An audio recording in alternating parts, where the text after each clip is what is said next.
안녕하세요. 아빠 매너티입니다. 1등 MSTY ETF 4월 배당금이 확정되었습니다. MSTY 4월 배당금은 1.34달러로 3월 대비 3.1% 감소했습니다. 24년 4월보다 68%나 줄었고요. 다시 한번 역대 최저 배당금을 기록합니다. 배당락일은 미국 시간 기준 4월 10일이고 배당일은 4월 11일입니다. 오늘 새벽 장마감까지 매수를 해야 배당금을 받을 수 있을 것으로 보입니다. 올해 누적 배당금은 7.01달러고 현재 주가 기준으로 배당 수익률은 33.5%네요. 주가는 3월 말에 21달러대였는데 4월 들어서 17달러까지 급락을 했었습니다. 오늘은 20% 넘게 급등하면서 다시 21달러가 된 상태예요.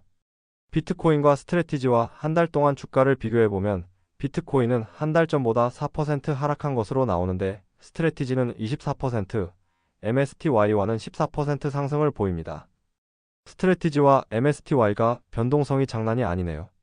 3월 11일 미국 2월 소비자물가지수가 시장 예측치보다 낮게 나오면서 채권금리가 안정화되며 주가가 상승을 시작하다. 그리고 3월 14일에 의회를 통과한 임시예산안을 트럼프 대통령이 서명하면서 연방정부 일부 업무가 정지될 수 있는 셧다운을 피하게 되며 주가가 급등을 합니다. 여기에 4월에 발표될 예정인 상호관세가 생각보다 제한적일 거라는 전망에 주가가 더 크게 상승해요. 하지만 3월 말 들어서 개인 소비 지출 PCE 지수가 발표되었는데 근원 PCE 물가지수가 시장 예측치를 넘고 개인 소비 지출은 하회하며 스태그플레이션을 우려하게 되며 주가는 다시 급락을 하게 돼요. 이제 4월 1일 트럼프 대통령이 엄청난 상호관세를 부과하며 미국 증시가 또 한 번 급락해요. 특히 중국의 전체 관세율을 54%가 되면서 중국에서 생산 비중이 높은 애플은 9% 넘게 하락을 하기도 했습니다. 그 다음 날인 4월 4일에 중국도 맞불 작전으로 미국 전체 제품에 34%를 관세를 부과하겠다고 하며 하락세를 이어가요. 그리고 미국은 중국의 발표에 34% 추가 관세를 취소하지 않으면 50%를 추가 부과한다고 엄포를 놨는데 중국은 끝까지 간다고 하자 미국은 그대로 50%를 추가 부과해서 84%로 올렸습니다. 전체적으로 미국은 중국에 104%를 관세를 부과한 셈이 되고 중국도 역시 지지 않고 50%를 추가하며 미국에 84%를 부과하게 됩니다. 오늘은 주가가 갑자기 급등을 했는데요. 미국이 중국은 125% 관세를 부과하면서 중국을 제외한 국가의 90일간 상호관세를 유예하고 10%만 부과한다는 소식 때문입니다. 애들 장난도 아니고 너무 변동성이 심한데요.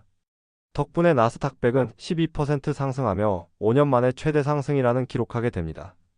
스트래티지는 오늘만 24%, MSTY는 22% 상승했고 비트코인은 8% 올랐네요. 기사를 보면 백악관에서 75개가 넘는 국가가 관세 인하를 요청했고 맞춤형 협상을 위해 유예했다고 하는데 많은 사람들이 미국이 한 발 뺐다고 생각하고 있어요.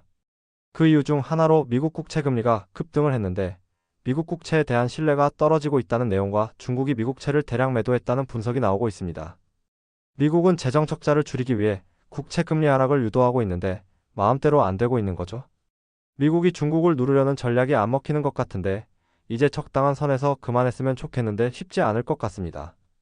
스트래티지가 올해 1분기에 비트코인 가격 하락으로 5.9빌리언 달러 미실현 손실이 발생했다고 하는데 그나마 오늘 반등해서 다행이지 계속 하락세면 위험할 것 같다는 생각이 드네요.